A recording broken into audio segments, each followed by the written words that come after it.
this combo, so we'll see. I think both comps have really big pros to them. Definitely like the matchup here. Well, it's going to be fun. Lee Sin comes through for Broxah there. His first on the team this split so far. Had the chance to play Graves, chose not to. That one's going to slip through the picks and bans, and it means physical damage top and jungle.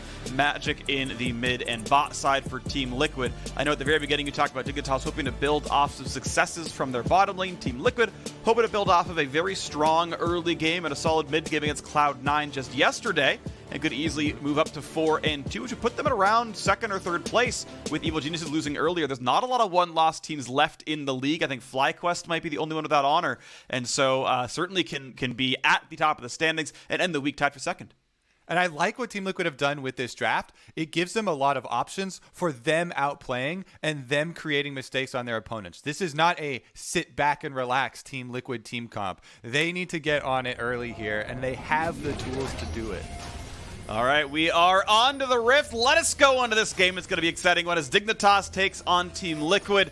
Unfortunate start here for Dig, but they're going to change the roster around. Lourlo steps into the top lane for Viper, and they're hoping that is going to be the little bit of extra that they need, as well as the fact that this comp is built around Johnsun and Aphromoo in the bottom side, as Johnsun has been great, has that prize to Aphelios. Team Liquid go for an early invade, spotted out by very early wards coming down. TL known on this brush. The whole pathway start to collapse. Yep. They're going to see him the entire way in here. See if there's any sort of face check. Doesn't look like any danger, though, because they didn't go the deep route on the invade, and Team Liquid just make the quick pass through to drop off the ward here.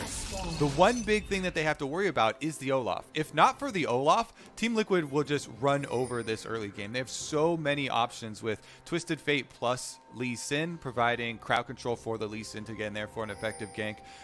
Jayce plus Lee Sin also can be super effective early. And of course, the Blitzcrank on bottom side trying to counter pick into the Aphelios Thresh combo. So that's why I say Team Liquid, this is not their normal sit back and relax, we're going to scale up for later for team fights. They have crafted themselves so many options, so many tools to create action for the fans. Absolutely. All for the fans, Phreak. All for the fans. Always the fans here. I really like tracking Olaf jungle pathing. We've got Acadian doing pretty standard Gromp to, Gromp second, right? Throws the Q as he's finishing the blue buff to pull it over, save himself a little bit of time right there. Obviously, a lot of damage coming out of this Olaf. I want to track how fast he gets that level up, right? We had Blabber getting, I believe it was level 4 at under 3 minutes, pretty much getting halfway through Krugs by, before the 3-minute mark. So I got to see if Acadian can make that one happen for himself. Olaf, obviously, incredibly fast early jungler, should always remain ahead of the opposing side in XP and gold as the top laner is fighting back and forth. Impact takes the trade at level 1 and gets some decent damage down with it.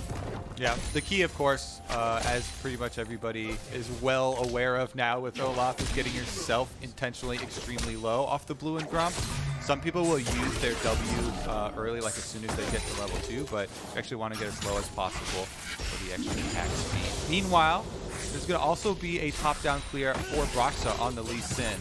And he's not going for the super early influence there off of level 3. I think he's going to do more of a full clear. If you start to get behind in levels to Olaf, which can feel inevitable as Lee Sin because the clear is so fast, then it becomes really difficult to actually go make your offensive plays without 100% knowledge of where Olaf is. Because if you ever get counter-engaged, you get smashed in it. And Lee Sin really needs to prey off of those small openings. Level 4 at 305 for Acadian, by the way, is the mark there. We're going to, obviously, Lee Sin, not as fast of a jungler, and in fact, kind of helping his team, as you can watch him helping TL on the bottom side, trying to fight for Scuttle, but it means there is a level lead for the jungler. Acadian still 2 stacks of his potion. Broxah does not have that. With that XP lead, going to be like, yeah, I'm going to bully you out. My smite's better, my stats are higher. That is just mine no matter what. Gets the bottom Scuttle and has enough time if he needs to reset and go for the top-down clear yet again. Can easily do so. You can see the Gromp respawning. You can see the little yellow marker on the left-hand side of the map. Acadian goes, we're going to go top side first, maybe get that Scuttle, maybe poke Jensen. Will they flash the wall for it? They got some reveals. They're not going to burn anymore, but realistically, if you wanted to flash follow, that's going to at least force the flash to Jensen. Again, will get top Scuttle, no problem, and then can go for a Gromp in the top down clear again. Yeah, that little skirmish there on bottom river is exactly why I recommend the more full clear for Lee Sin and not wasting some time trying to steal away and sneak away a Skull Crab away from Olaf. Because he clears so much faster, he's always going to have his level 4 advantage over you unless you have a really powerful lead in mid and bottom for both of them to collapse. To basically win the crab for you, you're not going to be able to fight them off it. And Team Liquid make an attempt at it.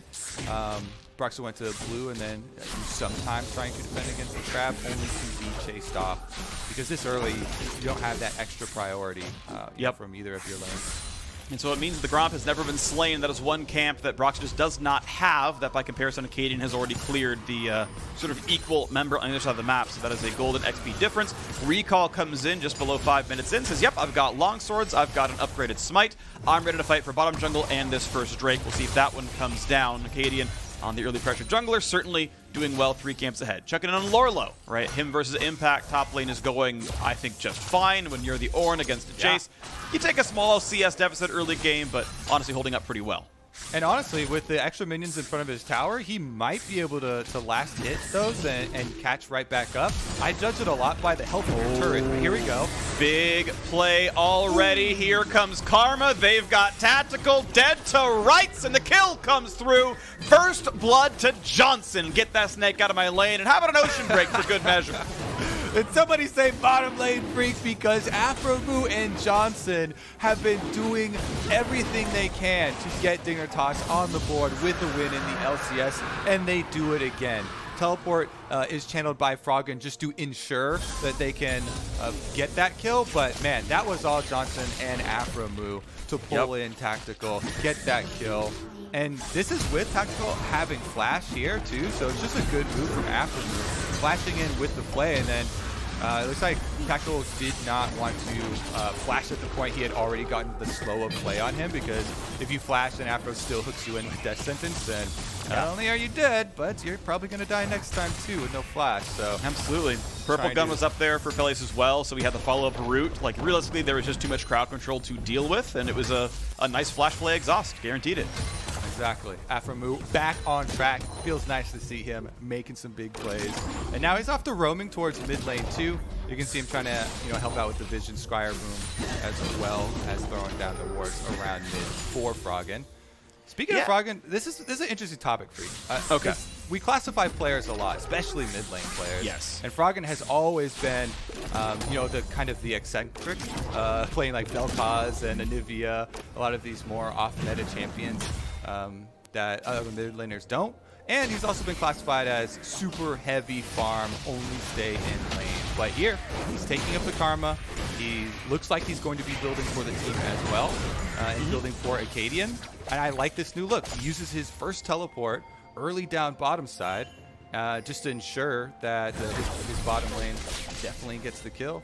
And he's playing a lot more for the team. Yeah, I would say I would generally agree with your sort of Froggen classification. I think always, though, he has been one who plays meta champions. I remember one of the first conversations I had with him when he came to North America to play in the LCS. He said, hey, what do you want to... I want you to guess my highest win rate champion in pro play. And that was Zed. Nope, it was Zed. He was 3-0 or something like that on Zed. Back in 2014, playing on Alliance, well, it was 2014. It was the Assassin meta, and he was on an EU LCS winning team with Alliance. And so, lo and behold, nice try. He got it. Yes, he did. He hooked the red buff. Good job, Aphromoo. But you see the anger in Broxah's eyes. Yeah, too, of course. He knows there's nothing he can do about it, but he's just like walking after him. Yeah.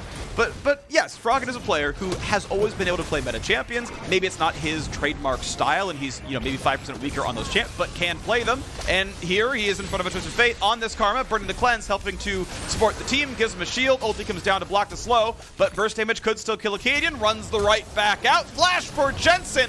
Back into the brush. Shields on again. Knock him for Lourlo. Knock him again for Lourlo. Massive damage, but not enough to kill Jensen. The kick is there. Froggen, one hit from dead. Lourlo picks up the kill. Shock Blast, Rimfact turns one around. CoreJJ tries to hook for good measure, but either way, it's Team Liquid winning the fight 2-1.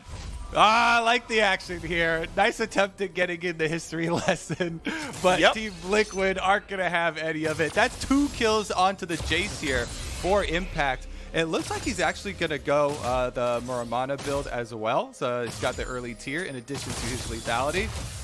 This extra money is going to get him much quicker to the completion of the item. So then you can start stacking it and get your transformation.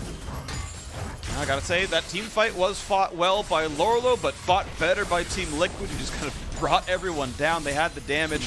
Rift Herald, again, was claimed. Yes, that gold can come back in. Looking at the stock of this game right now, Hook was close, but I believe the recall came through just in time. Aphromoo was safe. And we're going to see, 300-400 gold picked up off that Herald. A very close game right now, and should swing right back to Dignitas with the Herald summon. Yeah, I mean, did like the double knockup bounce house there from Lourlo, timing it well with his ult and charge. Tactical, let's see if he can actually get this turret plate. Should be able to, but Aphromoo's got mobility boots. He's not making a beeline down towards bottom lane though, so he should be able to pick it up just fine. You see the defensive vision. All right, no major problems now. Acadian and Aphromoo going to walk right back into the mid lane, hoping to find something to do. Keep in mind, Jensen does not have any summoners up. They should have been able to track that without much issue. They Sweeper spots the ward, so they're like, okay, into the brush I go. Let me auto that 4 times. No big deal. Acadian gonna again farm the jungle. Despite the fact that Broxah picked up a couple assists, it is still Acadian heavily up in farm, has the finished jungle enchant already, whereas Broxah is still waiting for the combined cost. We'll see if that turns into something more as well, because there's a whole bunch of attack damage. I think it's something like 40 AD for completing the jungle enchant, so big deal there. And once again, there's a potential fight. Axe does not quite land, and according to Jay, the flash hook! Oh, he caught him! In goes Aphromoo, plays him, and Core is flashless. What a lasso! Acadian grabs the kill. Are you kidding me? Aphromoo's at it again. They're not going to be able to get out, though. Broxah's on the case. Big damage, bigger heal, though, as the Fiend's Unholy Grail keeps the jungler alive. That's a double root possible. Re-engage, though, for Tactical. What are they going to find? Absolutely nothing so far from Lourlo. Does nothing in the fight. Aphro pops the stopwatch, but he's going to be left for dead, and they're going to kill him off right there. Dignitas going to be forced to run away. The fight reasonably close. Long-term 2 for 2, but again, good collapse by Team Liquid to pick off those extra champions. Yeah, definitely a mistiming there on the ultimate. Lourlo thought that Jensen's stopwatch was going to end earlier than that, and he shoots the second activation of the Ornn ultimate at him instead of at Broxah or somebody else on Team Liquid. In the end, these are so scrappy that the gold is still extremely close. There's a big difference of who gets to get back out to the lanes quicker to push in the minion wave and get their reset first. So slight advantage this time around for Team Liquid with them chasing down the extra one. Alrighty, wave gets pushed in, not going to greed for a plate yet again. Team Liquid looking to push around to the top side of the map as, well, I should say above the bottom lane, because his Drake is alive, ready to be fought right there. Cloud Drake does not have much of a contest. Maybe Aphro can go for a blind hook steal, but realistically, not going to come through. He's been on fire this game. I know. He literally on fire, got the red buff. There's, you can see the Herald summon, but now the re-engage on the mid lane. Froggen going to pop down the root, going to get hooked right in though, and he's running out of health fast. Broxah grabs the kill. 3 plates drop in the mid lane. Is some money over to Dignitas, but still a great fight and a great pickoff for Team Liquid. Yeah, Team Liquid have come alive here. Now they're split dragons, taking that one and stopping the stacking from Dig. Pretty huge. Because they left bottom lane unawares, though, Johnsun is cashing in on top of it. Remember, he was the one with the last hits on those kills. So if you let too much money get ahead for this Aphelios, Infinity Edge coming in pretty quickly for him here. This has been one of Johnsun's best champions ever since he's been in the LCS. And with Aphromoo playing well and a Karma on the team, they've got a lot of options as far as how to play out the later stages. But they just have not put everything all in on this early game, just because they have a few of them. And hey, gotta point out, it's Johnsun's first time getting to play Aphelios so far this split. They've banned it a few times, they've taken away from them in others, but this time around, gets to play the champ and is doing very well. You saw how fast his turret plates fell. As you mentioned, he got the last hits that allowed him the pickaxe money or the Berserker Freeze upgrade money, which is a really big DPS increase, and I think gave him the time he needed to kill that second plate off. There we go, though. Froggen, all right, he's fine. Gets that one up. I like that he shielded, by the way. The shield was smart, right? It prevented the recall from being stopped. That was a good play out of Froggen right there. That was good. I like that you recognize what I'm about to say. Yeah. I was like, Kobe, we for sure saw this. That was smart. That was smart. All right, look for the twisted plate now, because that's it's actually just going to be a ward clear here. Blue buff big play, Kobe. For a Broxah. Honestly, though, this topside pressure, Impact should be able to continue to wear away on Lourlo. I know he has finally built up the Bramble Vest, but continuing to stack up his Muramana, or getting close to the Muramana transform here for Impact, the Shock Blasts are going to come through very, very quickly. Yes, they are. Is going towards lethality, as you mentioned. It was, ooh, that is a great hook. The Lantern is not going to be picked up with the Miasma, and that means a shutdown comes through for Tactical. Nice hook by CoreJJ, and suddenly Aphro, he's in danger. It's a 1v3, has to walk away from the turret. Nice ward there from CoreJJ, right on top of the ward after getting the pull. As much as we're talking up Aphelios for Johnsun, he does have weaknesses. He does. Pull from the brush there from CoreJJ. Not going to let Aphromoo have all of the glory. And we remain with Team Liquid pressure here. Now they're really starting to gain more territory. If they can finish off that bottom turret, and Impact, like I was talking about on this Jayce, fully takes control of topside, that will be 2 outer turrets going down in quick succession for Team Liquid. Trying to push ahead on their power curve here. Acadian wants to sneak away the Rift Herald off of their reset, and since they've got everybody in the area, they should be able to grab it. It shouldn't be too bad. We know mid-turret already lost the first 3,000 health that it had because of the earlier Herald summon that did donate some gold to Froggen as a result. Second Herald, no problem at all, and that means they can either finish mid or likely finish bot lane, because that one got chunked down by Johnsun as well. Speaking of him, they've moved the AD carry to the top side of the map. The turret will actually stay alive. TL don't quite claim that money just yet, although pretty soon someone can knock that one down with 2 auto attacks, but it means the Dig dual lane's up there. We'll see if they can knock down a turret with this pressure. Now, Team Liquid have to play the mid stage of this game a little bit differently because they don't have the VP frontline. So, again, it is going to be them trying to 1-3-1 with the Twisted Fate with Jensen. This is something that we haven't seen a lot from Team Liquid, why I was kind of so excited in Champ Select, and this is the stage of the game where you have to utilize those tools. Splitting the map with your 2 outer turrets on both sides down, looking for the picks with your Lee Sin and Blitzcrank that are backed up by Jensen's Twisted Fate ultimate. So we'll see if they can actually create that pressure, because they've made the choice to keep their Twisted Fate mid, looking for those picks with his ultimate on both sides, rather than having him be one of the split pushers. Even though he's got his Sheen and working towards that Lichbane, so later stages he'll be able to chunk the towers down. So I think what's interesting about how this game is going is, again, kind of compositionally, right, is how do you play a game against tanks when you have no crit marksman, right? Cassiopeia is certainly much higher DPS mage than, say, a Syndra or a tank Fiddlestick, so I feel like there is damage to the comp, and most specifically, the fact that Lourlo had to itemize a bunch of armor to land against Impact. He has no bonus MR at all against a Cassiopeia, who has a kill, who has some solo turret gold, and quite a lot of farm. So the ability to kill frontline absolutely exists in the TL lineup. Mid lane turret goes down, and now they're going to start playing around this Infernal Drake as it spawns right now. Yeah, and the 1-3-1 I'm talking about is exactly what they're doing. Taking effect here, giving up the dragon, exchanging it for longer pushing on the side lane. You see Jensen finishing up the secondary turret there with the Twisted Fate. Just the base Sheen, enough of the extra damage to finish it off. Knocks it down, Team Liquid. Nicely done right there. Gets 3 turrets down, 2 in the top side, 1 on the bottom. Everyone's done their share of knocking things down. Tactical getting most of the gold from this one. Again, he is the primary team fight carry of this lineup. As the cannon minion goes down, they begin to siege mid lane outer. That is something that Dignitas are a bit loath to defend. The hook could have landed, but Aphro walks far enough away to not lose anything there.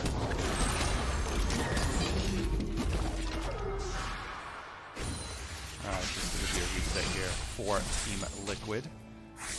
Don't have any reason to keep up or to get the full reset, though. You can see the deeper vision being set by CoreJJ for the plan I was talking about, where they're looking for these extra picks. All going according to plan here, and it's really it really makes me happy to see the diversification in strategies, because there's been this dichotomy that has emerged in the LCS. Some of the teams that have reverted to just the front to back, slower scaling 5-on-5 team comp. A lot of the other ones that have been kind of chasing Cloud9 at the top, looking for the ways to pressure and push ahead and force mistakes off your opponents. Yeah. So like to see some of the new looks here. Froggen on wards, trying to take away something that's in his own jungle, but technically should be his. Nice smite by Broxah, takes away the blue buffs. That's revenge for Aphromoo. This time it will get the buff steal. He has been in the face of Dignitas. You mentioned it. The idea of playing a more aggressive team, a more aggressive style, and trying to force mistakes out there. Now we got to fight around here as Impact is doing battle with the opposing jungler. Acadian wants to chase down, flashes for the E, needs to throw a Q. Redemption is not quite going to land, and Jensen's here. This might be all too much. Acadian could not land the last axe, and it's going to be the last laugh going to Team Liquid. Man, you feel so bad seeing that too, and you're like, all right, the last axe, it has to land. No, it does not land. Redemption comes in, and all of Team Liquid are there. Ends up being an overchase by Acadian. As close as you get. If it's not going to be the last another one. there, then it doesn't matter, and it gives away so much extra pressure to Team Liquid. Last outer turret falls here, and they really get to close the loop. We're approaching the Baron spawn. They can just keep up their 1-3-1. I would probably rotate Jensen down to the bottom side, try and freshen the turret furthest away from the Baron. Impact does have teleport up as well, though, so he could do it equally as well. He did have to use his flash in the skirmish there with Acadian, which is why I kind of wanted to opt for Jensen, since he has double summoners available, and it's a little bit safer for him to do. Alrighty, so looking at this game, 5,000 gold lead 20 minutes in. Team Liquid have somewhat quietly gotten super far ahead in this one. You're seeing that they are up 3 turrets, they are up 3 kills. Despite losing the Heralds, they don't seem to care. They've gotten the turrets their own way. The only turret that they have gotten has been off of 2 successive Herald slams. They haven't gotten much else into this game. They've never really had lane pressure. You've been seeing Tactical and CoreJJ mostly pushing. Impact very obviously in his matchup, entirely pushing. And even though Broxah, sure, was behind in farm against an Olaf, that is the expected result of that matchup, is absolutely comfortable to push in the opposing jungle, look for camps to steal, and keep Dignitas on their toes. I mean, that's what having a Twisted Fate teleporting in on top of you will do for you. Just builds up the confidence of junglers. You can puff up your chest, go for your invades. CoreJJ as well has done a really good job. You saw the pull from the crush on bottom side. Aphromoo is going to get a snag, but it is going to be a quick Silver Sash activation. CoreJJ right back out. Yeah, it's going to feel really good. He's able to play really sort of comfortably aggressive. I do like the build path there. Gets the item up pretty early on. It's okay. If there's a hook, anything, pop QSS, press W, run backwards. We're good. Okay, no follow through. Cool. Back to killing the wards. Good stuff there. It's just junk farm here for Dignitas. The only real carry in team fights is Johnsun. His farm is actually falling down a bit. It's 183. I don't know if that's he's dropping CS out of nowhere or if he's not being donated to the waves, but probably shouldn't be having less farm than his solo lane when his comp is built around an Aphelios. Again, I'd have to watch the game again to see exactly why he's got 20 less than either other lane, but that probably shouldn't be the case with a comp like this. Yeah, and Team Liquid are going to set up another one. That is a flash hook on Aphromoo, down to half HP, able to disengage, but takes a lot of damage. Ulti comes across doing a bit, but not a ton. Johnsun still has his own abilities. Throw things out. Almost the shot out there from Impact. Dragon number 4 about to spawn. Team Liquid with complete control of this one. We're not going to see Soul anytime soon, but without Baron being killed anytime soon either, you might as well grab the Drakes. Here they come. They've got the upgrade on the Infinity Edge here for Aphelios at least, so it makes up for some of that gold deficit you were talking about. See if they can get the cat. Ornn, knock up onto CoreJJ. Not the ideal target, but they can certainly try. It's not going to be enough. A flash away, and it is some summoners out of Team Liquid, but the re-engage might be just as deadly. Running forward towards Lourlo right there. Aphro waiting the wings, finds the hook. Impact didn't see it coming. A shutdown of the kill credit crucially goes to Johnsun. And they immediately run to Baron here, up to the top side of the map. This is half health on CoreJJ. Still Tactical and Jensen pretty healthy, so they can harass Dignitas. Let's see if the plan is to actually burn it here. Acadian definitely needs some help back if they're going to. They tag it, and they're going to go for a brush bait right now. CoreJJ sweeper over the wall, sees Aphro, and that's going to be enough to get vision and turn it around. They know there isn't a play to be made. I liked the call. Show them we're doing Baron, turn around instantly, catch someone. It was nearly enough. The sweeper play, though, saw it. He turned around, got it from the hook, and now it's round 2. Now let's try again. Problem is that Impact has teleport, so they did turn around and wait for another pick, but when he revives... Oh, no. Goodbye, Acadian. That is a good hook, though. Could be some damage, but Jensen's able to kite away. What a nice hook out of Core. Completely stops that play.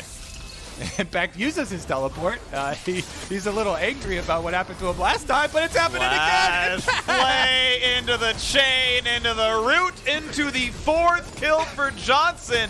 This game's getting a bit scrappy. Impact moving a little bit too far forwards, but Digger getting the kills on the players they need them on. Phreak. We are watching live evidence of tilt happening in a real time here. Oh no. Impact runs straight into Aphromoo, 1v5 at the Dragon, teleports right back out onto the map after the team already got them to disengage off of Baron, and gets chased down by Aphro again. Aphro flashing in for it, grabs the extra kill. I think they're going to have to, tell Impact to take some deep breaths right now. Because they still have a long way to go to end out this game. Dimquid still have a lot in their favor. They have the global pressure from Twisted Fate. Jensen has finished not only the Lichbane, but also the Zhonya's. So he can both split push, try and take down the towers quickly, and still use his ult to join the team for the more aggressive gold cards, and then baiting with the Zhonya's activation. But those things rely on coordination and team play here. It relies on all 3 parts of the 1-3-1. That includes Impact split pushing Jayce. And a Lantern brings Lourlo right back into the team composition. Look for the play right now. They know Impact is TP-less. They know he's clearing away his bot lane. So, hey, it's 5v4. It has to be the case. Let's do something. And they're getting some more damage, but not a lot else. They're still letting Impact push down the bot lane. This bot tier 2 is going to die in the next 15 seconds. Yeah, he's got a low time here. There's no wards for him, but they do have Jensen's Twisted Fate activation if they really need it. Impact successfully is able to handle the PvE situation and puts on a control ward for himself. They brought Lourlo up. They got to kill a couple of wards. The price for that was their entire bot lane tier 2 turret. And maybe they turn that into more Baron control soon. Because it's mostly Fog of War, Team Liquid can't easily walk in, but they don't seem too distressed about it. Lourlo can obviously lane to the bottom side. He has his own teleport. Does also have a level lead over Impact. 15 to 14 up there. That means he can upgrade a second item. The Black Cleaver could be upgraded there for Acadian. Maybe we'll see that at some point. Has to be near him, of course, to do it. Right now it's not going to happen. He's stuck in the bottom lane. But we'll see. Mid lane cleared, no problem. Jensen with the blue buff can just shove down waves forever. Regroup the Tactical and CoreJJ. They knock down some wards. The Scuttle can't be despawned for the next 40 seconds or so. So the Vision's going to be fine for Dignitas for a while, but you can see most of the wards going away. Yep, that's what the wards do when they time out. Looks like we're going to have a press forward for Froggen. He is not building the Ardent Sensor, by the way. He's going with a Death Cap for Karma. And he actually went Redemption instead of Ardent Sensor, so they don't have the extra attack speed for Acadian and Johnsun, but they're still making one of the hard pushes towards this mid, and they're going to try and race the side lane pressure there from Jensen, who actually backs off as they don't have the flanking ward behind him. It's an interesting choice here. They're actually kind of trying to call the split push here from Team Liquid with some pressure of their own. Well, they're not getting a ton done just yet, but I guess neither is really Team Liquid. Top lane gets pushed in. That wave is dying to the turret right now. Looks like Froggen's going Death Cap so he can get an Ornn upgrade. They obviously could upgrade Redemption. They're choosing not to because the stats aren't as good. So he's saying, I'm going to finish that item, give me another 40 AP. Let's go on top of that one. That should feel really good. And maybe soon that'll come through. And whoa, Acadian nearly hooked in, but they're going to get some wards down, and Dignitas once again going to fight over this. They've got the Ornn coming over. Aphromoo pops the speed. Can they find a play? The Jayce on the other side of the map. He's stuck in mid lane. Ulti's gonna land. He's rooted for a long time, but certainly more than about 3 seconds. He's able to flash away. Definitely getting a little dicey. Yeah, your exclamations I think are felt by a lot of the viewers, a lot of the Team Liquid fans. As Impact cutting it close once again, has to burn the flash, and probably that means the Dragon. Johnsun should be able to finish it up. Red gun here, plenty of healing as well. So another objective for Dignitas. Now, if we're looking at Dignitas's punch back through this game, it still does hinge a lot on finding multiple members with an Ornn ultimate. And hook onto the ult, and that's going to be, that's the tank. That's not the easiest target. Ornn's going to be pretty durable there.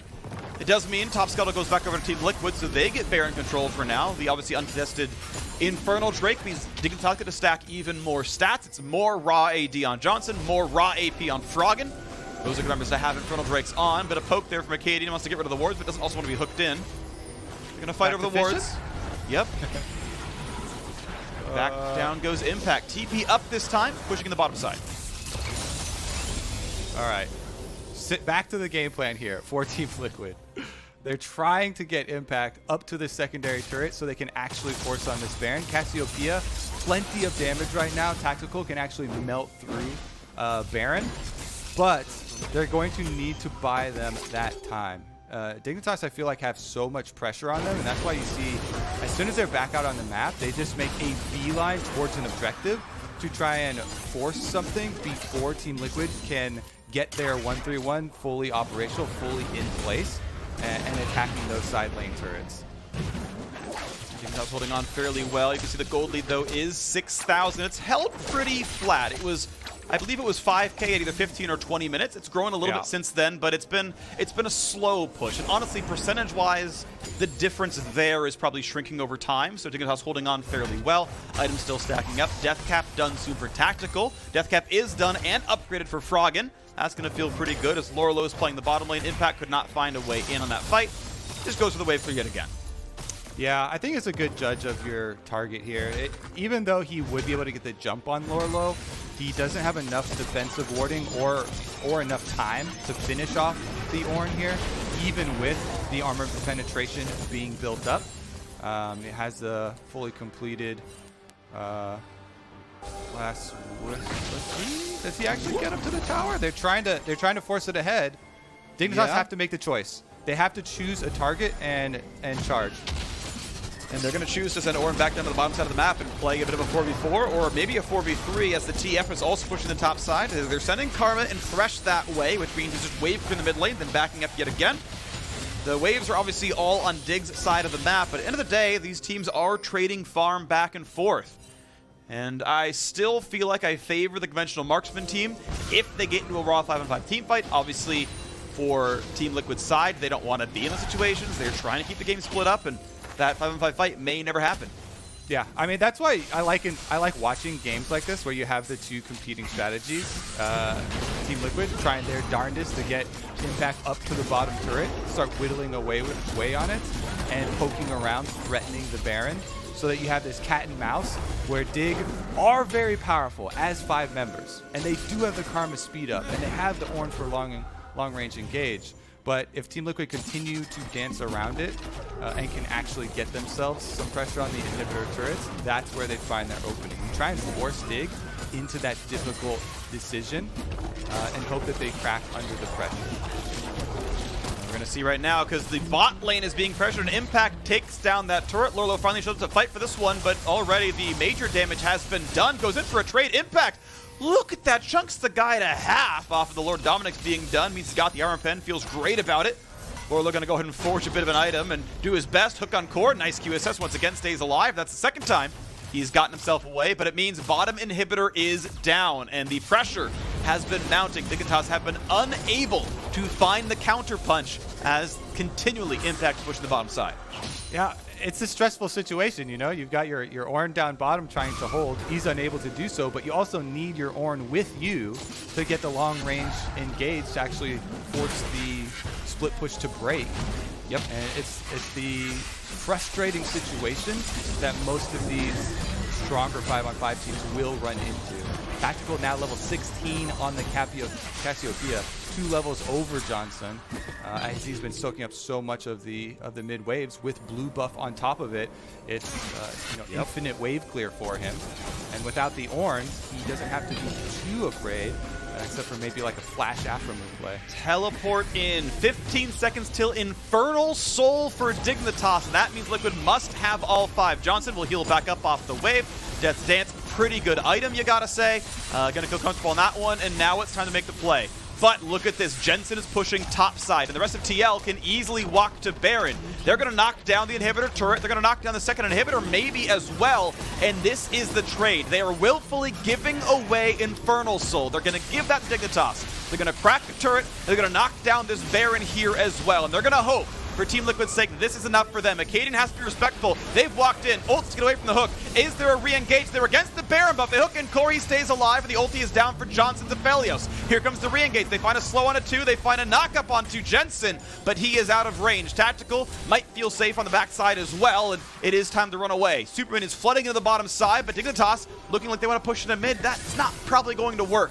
They're going to take the recall. Now they have to wait out this Baron buff. Ah, yes, these late game decisions, Phreak, so good here. Infernal Soul is traded over to Dignitas, but Team Liquid have made a gambit. Team Liquid want to be able to finish the game with this Baron. They already have bottom inhibitor down. Top inhibitor was exposed by Jensen right before taking the Baron. A lot of this hinges on the next 2 minutes.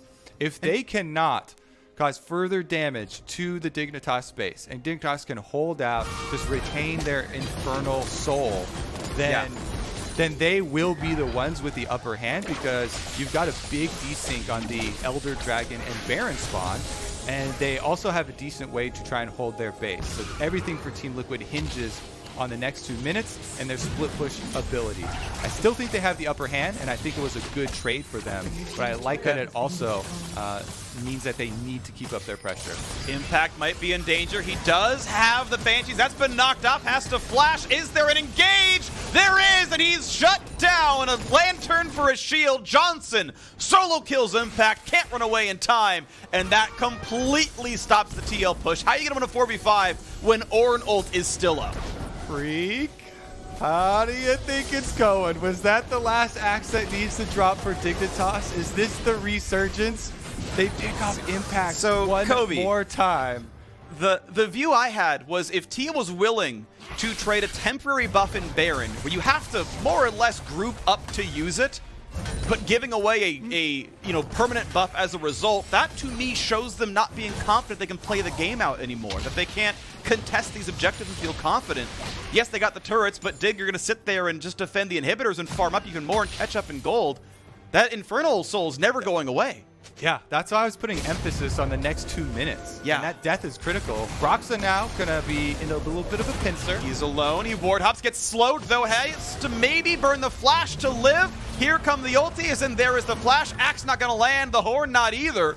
Broxah's going to feel pretty comfortable now. CoreJJ might find a re-engage Tia from the top. This could be the play that Team Liquid needs. They're going to have the flash out from Acadian. He's going to stick around, but that is maybe a dead Lourlo. He's going to jump backwards, get knocked up, get stunned up. Going to take a lot of damage. Impact cannot TV back in, but he's running over. Here comes the re-engage. Can they find the hook? Can they find the Phreak? Can they find the kill into Jensen? Right now, no. They're going to kite backwards. They're going to wait and find the team. Aphelios not around just yet.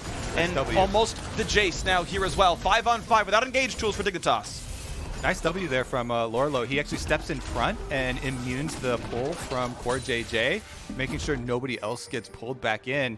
And they've done it, Phreak. They weathered the storm. Baron buff has timed out with the pick onto Impact. They took away a lot of the power behind the bet that Team Liquid just made. And now the final question, can they actually secure their team fight to win this game? Infernal Soul is on. They've got upgraded Ornn items all the way down the list. Yep.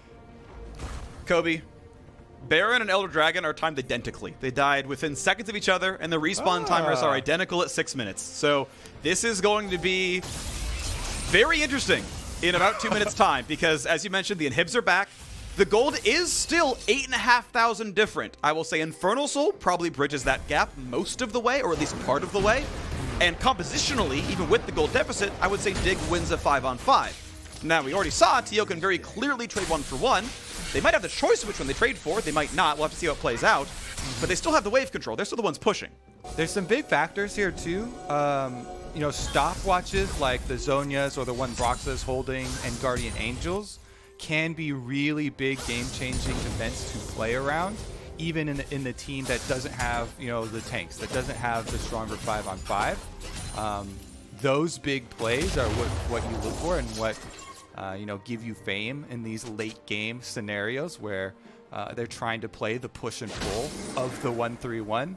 And a lot of the advantage of the 1-3-1 team is forcing the pressure onto the slower moving squad that needs to get their synergy moving up and picking people off together. Aphro and Core are going to see each other there. The ward over the wall and the champion vision doing a decent job as well. I believe that ward was spotted, and yeah, they pinged it, so they know what TL's looking at. And you can see TL's ward control seems to be mostly aimed around topside. They seem a bit more concerned with seeing the approach towards Baron. They themselves, though, running towards the bottom side of the map, looking to contest around the Dragon area themselves. Dignitas still playing wave control. They're the ones kind of reacting and waiting to see when they can actually leave and do something. Yeah, I will say it is definitely nice to see Dignitas looking a lot more coordinated than we've seen from them thus far this split.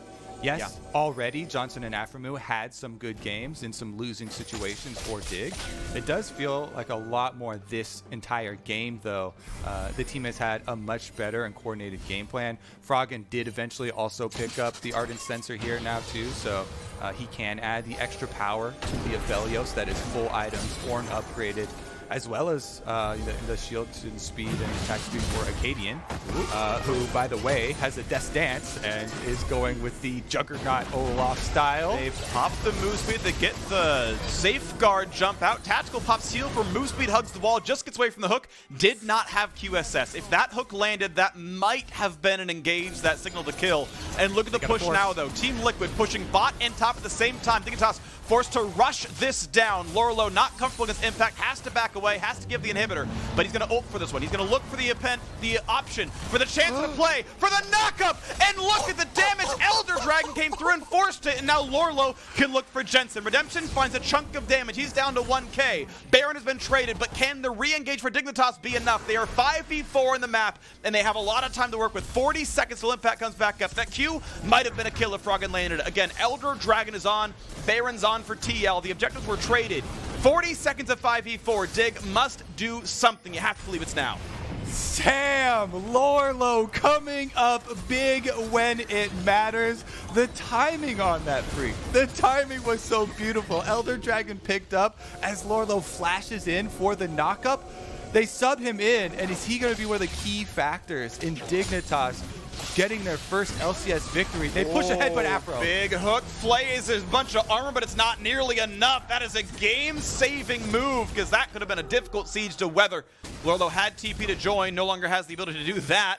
Not meaningfully anyway, and we switch back around. It's now 35 seconds of Team Liquid power play.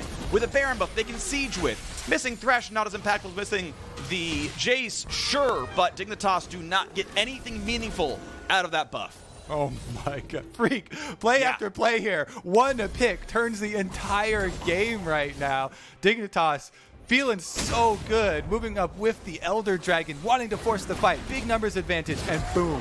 CoreJJ actually comes up with, as you said, a game-saving play for the moment. And we return to our pressure of 1-3-1 versus team fight, trying to get the pick here. Flash was used by Lourlo, so he's traded over to the Teleport Plus barrier for now with his spellbook. Still can make a big play with the long range of the ultimate, and Team Liquid trying to bring the pressure back home. They've got Jensen topside, Impact on the bottom side, and he has Flash now, so shouldn't get picked off. Alrighty, looking forward. Lourlo wants the ult, finds a slow tactical, is not gonna flash. He's gonna get jumped though as Broxah is found out. Burns his stopwatch, also has Guardian Angel. What's the re-engage look like? Because Impact in the bottom lane. The root comes in. The Dragon is going to burn him down and pop the GA as the buff slowly ticks down. 15 seconds left. Bottom hip is gone, but Karma is nearby. TF gonna ult in and just make sure there's vision. Now it's the push towards Impact. Should pop off the Banshee shield, and Aphro only gets the exhaust as Impact flashed away. Stays alive. Elder buff ends. Baron still on for 35. Cannon minion gonna knock down the mid lane outer turret. There are no turrets left defending any of Dignitas' inhibitors. TL have gotten all 9 of those as Impact finds a kill on Acadian, who went for the 1v1 on the bottom side. The heroics get turned around, and Liquid now have a full-on 5v4 siege. Dignitas trying to play whack-a-mole here as Team Liquid split push them to death. 2 inhibitors down, now without Acadian, and the numbers advantage away from them. Team Liquid will look to close it. Baron on for only 5 more seconds, so it should time out before they get to Nexus turrets, but this last inhibitor looks like it goes down as well, and that means doubled up supers in every wave. Team Liquid feel like they have finally hit that break point. These are the things you want to have happen. Keep in mind, gold and XP income means almost nothing anymore. Level 18 for all 3 farm lanes for Dignitas. Maxed items for most of them as well. Only Lourlo has a bit more to buy. I guess I should say Froggen does as well. They finally have put all the farm on Johnsun. He is done scaling. Karma can gain a bit. The ult comes in without Acadian alive. They go for the hook. They might have found the support kill. And it's going to be Tactical dropping down. A great follow for Aphromoo. The Cassiopeia is gone, and it's time to re-engage. Acadian is on the map again, and I can't believe they found the engage 4v5 in their own base. They find the kill on Tactical. The bot laner is dead. You better believe it. We're going to overtime, baby. It might be another Elder Dragon Baron synced up spawn. Just game of extreme excitement here. 2 minutes away for the epic objectives to arrive once again. Dignitas bought themselves some time on the respawn. Still 30 seconds left on Tactical. That will give them time to push out some of these double super waves. They will still have to deal with a lot of extra pressure because the supers will still be causing problems when the epic objectives arrive. Yep. And Team Liquid still have an overwhelming advantage because of that. But there is a chance. There is a chance. There is a chance. I'm not sure they can defend inhibitors down plus Baron plus Elder. I don't know how they fight for one of them. Keep in mind that these waves, as you're mentioning, are going to keep pushing in. TF will ult in. Impact can TP to a minion or a teleport if they can find one. And that might end the game when Dignitas tries to contest one of these objectives. That's happening in about 1 minute's time. These waves continually push by themselves. Dignitas have to extend a little bit to contest them and try to get their own farm. Finally, Acadian and Froggen being allowed some of this farm. Full build done for Lourlo as the Warmogs comes in, can stay up on the map as long as he wants. Jungler getting there as well on both sides. Acadian room for a stopwatch and a control ward. For Broxah, just the wards right now. All right. Team Liquid, I don't think they actually need to be fishing right now. So I think they can take it very easily and just wait at the epic objectives for Dignitas to come through their vision. #1 goal for TL right now should be to put up all of their vision through the jungle so that when Elder comes up, they can see every move and they can make their pick then, allowing CoreJJ an easy pull. Because Dignitas, like they have to charge, right? This is the most difficult situation in League of Legends when you have no inhibitors up. You're the team, you do have hard engage, but you don't have the mobility. Jensen could easily just teleport into the base or Twisted Fate and end the game with impact. Trinket used, they know Dragon's being started, and they are not willing to fight for it. They're going to push some members into the mid lane and clear out the wave, but you can see top is being pushed in by Impact. He's on to the Nexus turrets right now. Someone needs to show up. Why are you clearing minions in mid when they're ready to kill your base right now? Team Liquid instantly take the win over Dignitas. That Not was the ending I was some of the expecting, worst Phreak. play I have seen. Not the ending I was expecting. That was catastrophically bad by Dignitas, the end of that game. You know Impact is going to be pushing topside. You know Twisted Fate exists. You are killing minions in mid lane so that they can just end the game on you on the 2-on-2. I don't know why you think that is a good play. You know the tools TL has. They did it exactly as you expect them to do, which is one person walks in, one person presses R, and your Nexus is dead. Don't agree at all. True. With any of that shot calling. I mean, I set it up too as, okay, you have to be careful. You don't have to charge ahead at the epic objective if you're going to contest it, because Jensen can teleport into the base and end the game with impact. But instead of charging that, like you're saying, going mid, both things happen. The epic objective goes down and Jensen teleports into the base and ends the game with impact. Congratulations to Team Liquid with the split push. They did have quite a few hiccups along the way, but they stuck to the game plan, are able to split push them to death.